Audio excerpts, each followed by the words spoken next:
What's up, guys? I'm Drew with Comics Elite here with Kyle. Not Kevin. It is time of the week. Time for the top 10 of the week. Hey!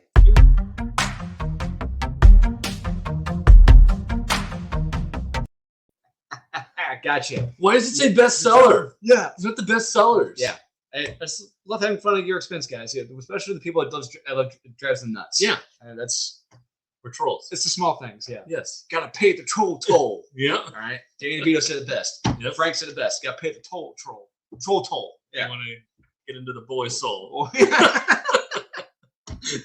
Oh, I love It's Always Sunny. All right. So if you're new here, please remember to like, subscribe, comment, hit the notification bell. It's down there somewhere. Usually. And it's time for the top 10 of the week. Here we go. It was difficult getting to a top 10 this week. Yeah, I got 8 decent ones. My 2 at the 9 and 10 spot they're nice. Okay. So without any further ado, Okay. I start with the number 10 of the week. So I'm doing this randomly. They're gonna have no idea when it's coming. Just what number it's gonna be. So, Love it. Yeah. Number 10 of the week, I got Cross-Gen Tales. All right, I'm out of the Guel. Number 2. It's not a were-ghoul. It's a ghoul. Yes, it's a Guel. Sorry, I was watching Monster Club. I love that movie. It's a classic. The monster with a werewolf and a ghoul get together. It's a were-ghoul. Great Vincent Price movie. Anyway, talk about why you enjoyed this so much. I didn't enjoy it. It It's had your top 10. some scary elements to it. Some of the creature design I thought was okay, but to get to that point, it's a trek. Like you really, oh god, you're gonna fall asleep several times reading this book. It's inevitable.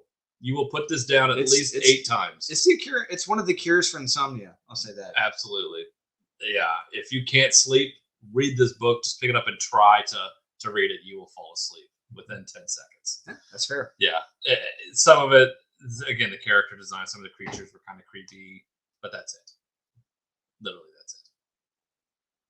All right. Yeah. So I got Cross-Gen Tales, number 1. Hey, Cross-Gen. So you may be wondering, hey, Mm-hmm.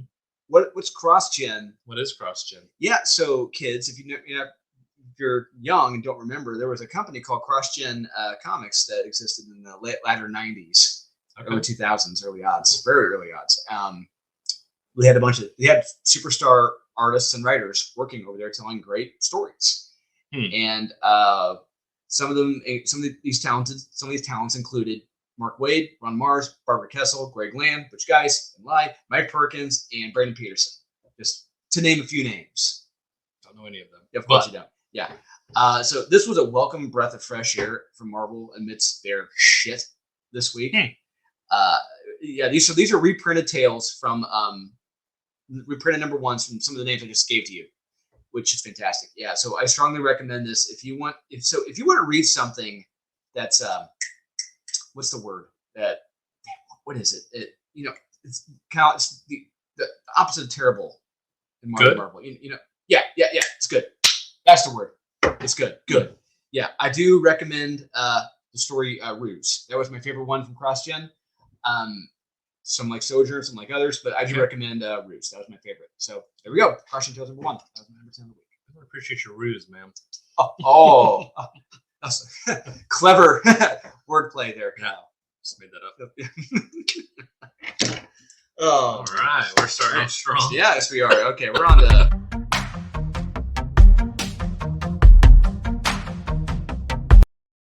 number 9. Number 9 bestseller. Behold Behemoth, number 1. I have Captain Marvel, Revenge of the Brood. Okay. So explain to me why you love that one so much. I like the Brood. So do I, but I don't like how they represent it. I thought, as terrible as Captain Marvel has gotten, like it's gotten beyond bad, beyond jumping the shark. I don't even know what it is at that point, but this was something I could tolerate for the most part. Aside from Cyclops being drawn really odd without like a neck at one point.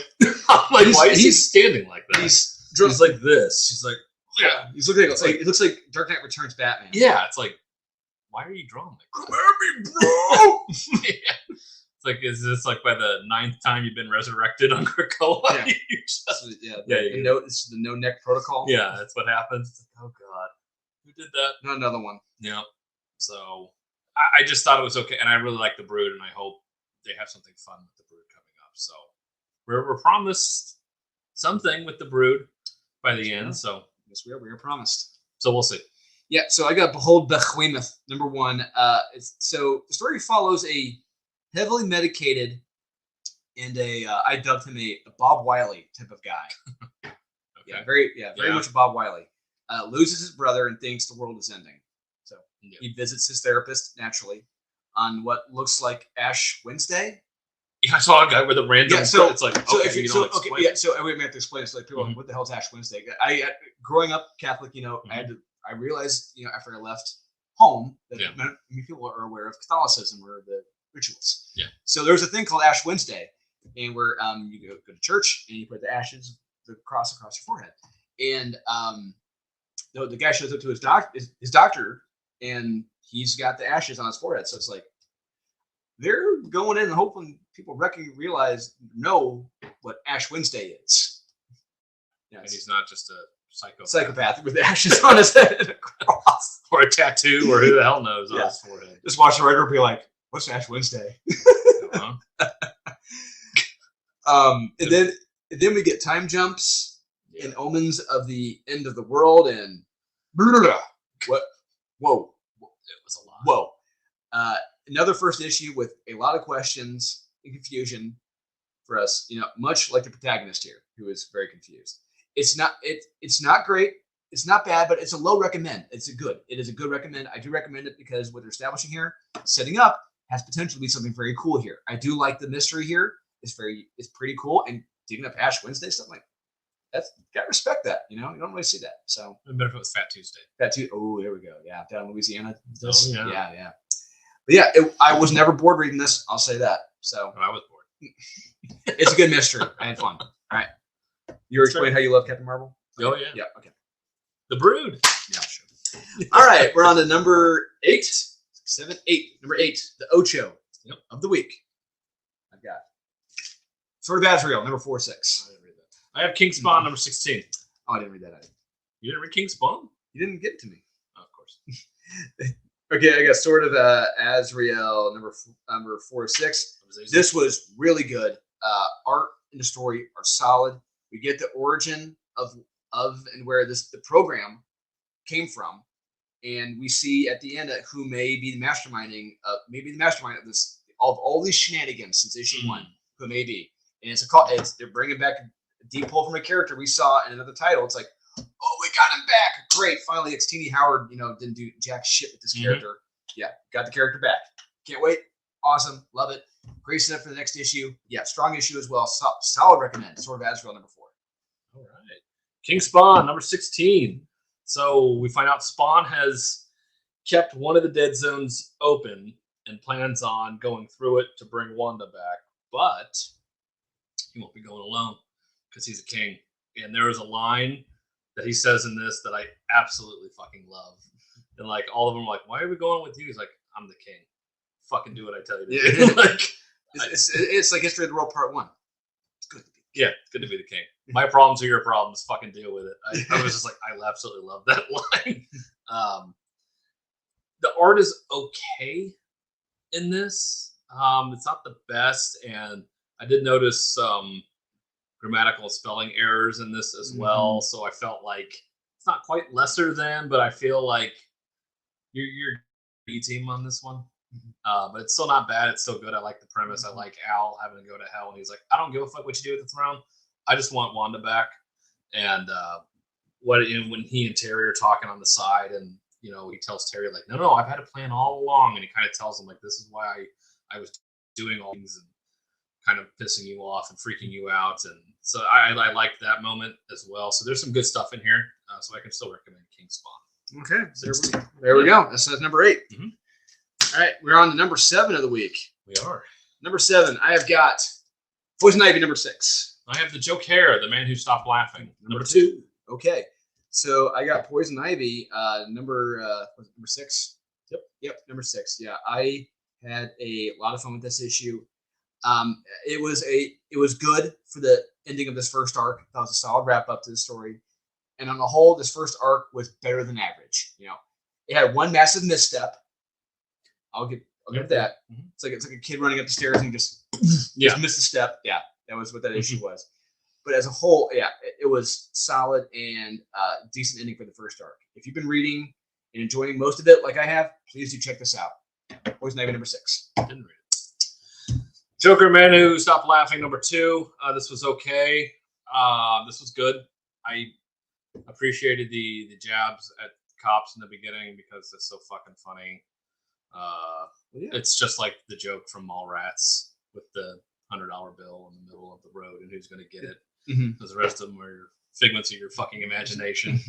You have a good cop, so who's going to get it? Because the rest of them don't exist. It's like, fuck you. Like, haha. But I took it's okay. We live in a fictional world where it's like God and everything. Cops are corrupt. It's weirdly enough when we get another Batman title this week, and you hear Bruce's inner monologue talking about how there are good cops. Yes, in Gotham City.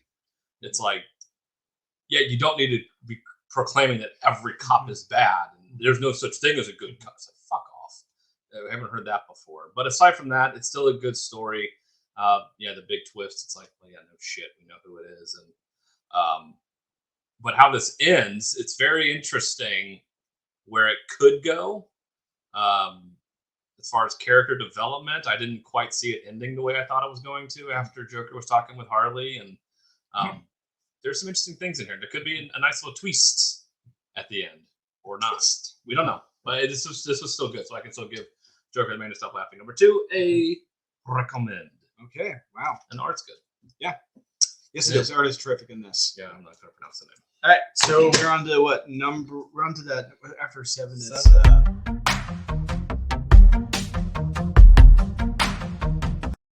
Number 6, I got King Spawn number 16. All right, I have Hulk number 10. Wow, you were much more forgiving on that than I was. I know. I'm surprised you didn't like it. No, it just treading water. That's what I call it, treading water. King Spawn 16. Yeah, Spawn talks to his troops and some potential new troops about his mission, and there may be a twist with that, well, which I did like. And he may have had a little talk with his old buddy Terry, which is pretty good. And we may see Jason Wynn too, and he's got an interesting new role there at the end. It's like, oh, that's Jason Wynn now? Cool. Yeah. So there's a lot of exposition in this. It's a lot of talk, but it's fun and kinetic and entertaining. The art is interesting. So it's not death by dialogue like James Tynion or Salisbury or the X Office level of boring. Yeah, it works. Yeah, and the art is gorgeous in this. Good. Yeah. Hulk 10. This was better than the last issue. I liked it. We get a backstory to this world of there was a Gamma Sun or whatever, and how these people were living, and basically Bruce, it's because of him that they all get Hulk powers basically, and then I really liked the juxtaposition of Bruce like having to lift things, like, oh man, that was super heavy, and they're like, hey. I don't understand that word. What is heavy? Yeah, what does that mean? Yeah, you're like Doc Brown in Back to the Future. What does this word heavy mean? Yeah. Something wrong with the Earth's gravitational pull? I liked that, and I liked him saying, like, no, I'm here to help. And they're like, help? What's help? What is that? What does that word mean? It's like all they know, it's like, we're here to beat the living shit out of each other. And it's like, oh no, we have a game where we all fucking kill each other. Like, it's a great game. You should play. I do like that sort of development. And at the end, who knows what that means? No idea. But I'm curious to find out. I don't know what it's going to lead to. Could be something. Could be nothing. Don't know. But this was good. Better than last issue. And yeah. Not that it's saying much, but no. I liked it. All right. We're on to number 5 of the week. Number 5, Midway Point. I like it. Now showing off. Falling behind. Yep. That's what number 5 is. Number 5, I got Astronaut Down, number 4. And Poison Ivy, number 6. All right. Why don't you talk about that, Poison Ivy? Yes. I thought this was a nice way to end this. I thought, okay, you redeemed yourself from where it was. I just the part that kind of irked me was it's like, oh, we need to eat the rich. It's like, God, will you stop?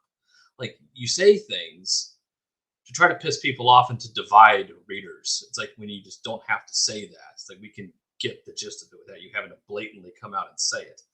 And I do find it weird that she was eating people. She was eating a person. That's kind of odd. I'm like, okay. That part, which was creepy and gross and weird, but I was kind of with it. I'm like, okay, this is kind of cool. So yeah, I thought this was getting it back on track towards the end, and it was able to stick the landing. So this is solid recommend for Poison Ivy. Okay, and I got Astronaut Down, number 4. Didn't read it. Of course he didn't. Yeah, but Jesus, after reading that terrible Murder Columbus comic, this is a work of art. This is how you do time travel correctly with a twist. It looks like our hero may have saved this this ultimate variant of Earth. That's good. But can he still save his own? Can he even get back? Is this alternate girlfriend on this Earth will she still respect him even though it's not him? Could he have some survivor's guilt? All of these questions are brought up and most are answered in this issue. It is a very good comic about time traveling with a twist, unlike the Kill Columbus series, which just in bed with it. So yeah, I do recommend this. Astronaut Down, number 4. That's weird. That's a series that has just been really good and really dumb. Yeah. But this issue was really damn good. I really enjoyed this issue. Yeah, I would have read it. Of course you did. All right, we're on to number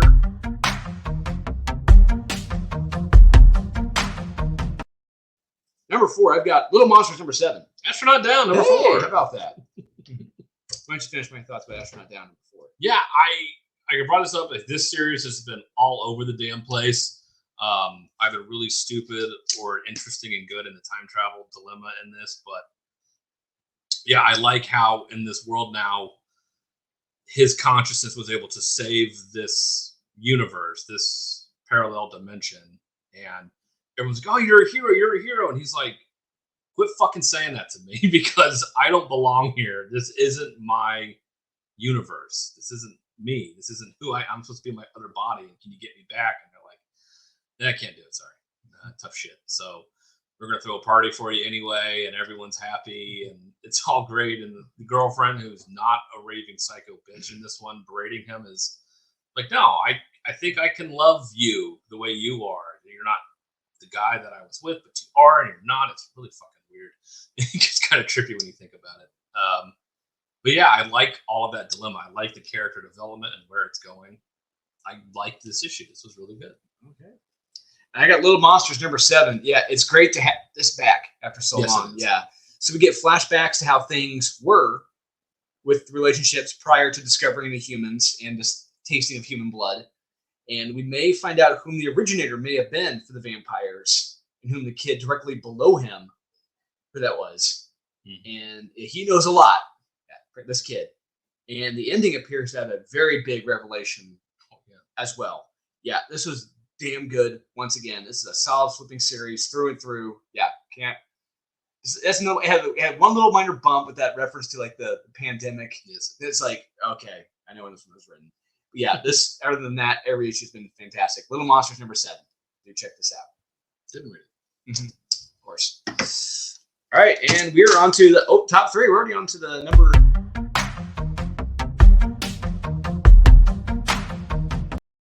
Number 3 of the week, I got Joker, Man Stop Laughing, number 2. Nice. I have Batman and the Joker, the Deadly Duo. Wow, so low, Kyle. Yeah. This is so low. Because it's great. Oh, okay. So, we talked about this earlier, the Man Stop Laughing, number 2. Yeah, I thought this issue was just solid. The art, story, pacing, the dialogue, the mystery. I love this. The plot thickens with these 2 Jokers, and Red Hood is on the hunt while Harley consoles another, or does she? Don't know. Yeah, this was a lot of fun, but skip the backup. It's the opposite of the main story in every sense of the word. Just read the main story. It is fantastic. Man Stop Laughing, number 2. It is fantastic. Good. Batman and the Joker, the Deadly Duo, number 1. We have Mark Silvestri on art and story, and holy shit, read this book. Just look at the art, if anything, because it is absolutely amazing. So we have murders taking place in Gotham City, and we're led to believe that it might be somebody, or is it them? We don't know. Batman's kind of taken through a loop, and what unfolds in this is very odd, and kind of creepy and disgusting. And Batman is forced to obviously team up. If you can take a guess as to who he's going to be teaming up with in this, but that being said, it's still a kick-ass story. It's so awesome. Art is absolutely spectacular. It's Mark Silvestri, of course. You know it's going to be amazing. So do yourself a favor, pick this book up. You will not be disappointed with anything in it. It is a solid recommend. All right, and so there we go. That's number 3. Yeah, and we're on to the dose. we are. The deuce. The deuce.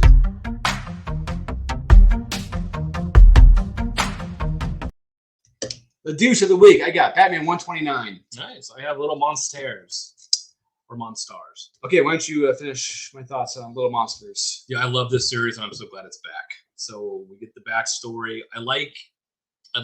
It's just a little thing. I like how Jeff Lemire wrote the time jump as like then and now, then and now. And the last one we get is how it has to be. I absolutely love the little thing of a character we get talking to another character and seeing way back at how this all originated and what one of these characters who's apparently been around longer than anyone ever, basically, and how it has to be and how this world has to go. I absolutely loved that. Just that little box up in the corner. I was like, that is so fucking cool. And Jeff Lemire is just amazing at that. So I love seeing these kids talk to one another, how they're bickering now. Now you have the ones that have, had human blood, the ones that haven't, and what has to happen. So I have no idea what's going to happen, but I can't wait. Solid recommend. So I got Batman 129, one of the infamous issues that DC leaked the entire plot, pages, and dialogue for. Yeah. So moving on from that. So surely Aquaman can stop Failsafe, right? It's Aquaman. Right. Surely Batman can come up with a device to kill Failsafe at the Watchtower. Right? Yeah. And but Batman once again had to use a gun one last time. Again. But this time it's different. Yeah, he means it. Yeah, he means it this time. Yeah. Not against Darkseid previously, but he means it this time. Yep. Yeah. Once again, it is another action-packed, fast-paced, intense issue. The way a Batman comic should be written. Loved it. They really aren't making comics like this anymore, outside of more publishing titles like Born of Blood. Mm-hmm. Yeah. So if you haven't been spoiled by this yet, please do check this out. This was a damn good issue. Mm-hmm. I agree. I agree. And we are on to the number.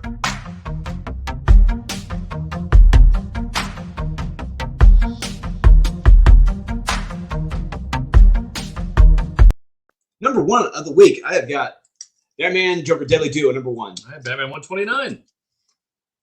Okay, why don't you finish my thoughts on Batman 129?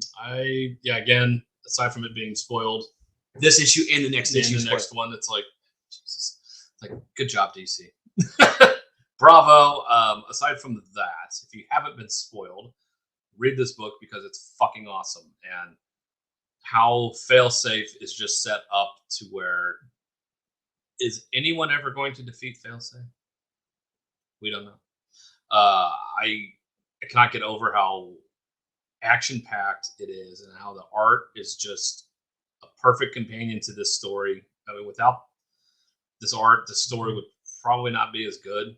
I have to say, I just think it's just a nice addition to this awesome story with Failsafe and where Batman is at the end of this. And well, spoiler alert, you see find out what happens to him. But had you not have been spoiled like I was when I originally read it, I was like, holy shit, like this is not looking good for Batman. No. But now it's kind of like, oh. But don't be, if you haven't been spoiled, don't spoil yourself. Read this book without being spoiled, please, because it is awesome. This whole series has been great. This is what Batman should be. Solid recommend.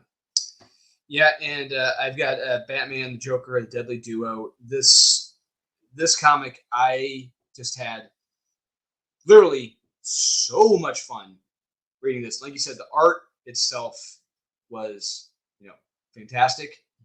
And I love the opening of it. And it's capped off with a very good laugh. That's why I loved it. I dug it. Yeah. Mark's art and just his storytelling, period, is near pitch perfect in this. Great pacing, dialogue, everything. Yeah, not to mention, it's just nice to see Batman. It's just, let's bask in this fact. It's nice to see Batman in the mansion, in the Batcave, with Alfred. Yeah. It's not like none of the Tom King or James Tynion. It's like the King and Tynion bullshit ever happened. So we just move on after that. No kooky bullshit. Yeah. And at the end, Joker and Batman, make a deal that makes sense. And hey, I don't think it'll last that long. Maybe it's just me. I doubt it. Yeah. I don't want to spoil the rest of the plot points, but because this is an incredibly fun and fast-paced read, please do check this out. You have to. Yeah, it is fantastic. There's a splash page in this of him flying with the cape. It's talking about how he's. This is the fun stuff. It's like this is the. God, it's so cool. It's I go a little bit lower than usual. Yeah. God, it's so cool. Just little things like that. It's just the little things. It just makes it great. Yeah. So there you have it, guys. That's the top 10 of the week. These are our picks of the week. What do you think? Yeah. Are we 100% correct? 1% incorrect? Two different Batman. Yeah. It's the number ones. Wow. There you go. Wow. Yeah. Let us know in the comments about what you think. And please do remember to like, subscribe, comment, hit that notification bell. It's down there somewhere, usually. And I think we may or may not have another video coming up for you guys tomorrow. It's a special treat. You guys may like. Interesting. Yeah. And in the meantime, we'll try to see you guys on Friday night with Max MVP. We have a little follow up on the worst in 2 weeks. Yeah. Yeah, in 2 weeks. Yeah, and we'll talk about Baltimore and all that. And so we'll see you guys again very soon. And in the meantime, you guys have a good one.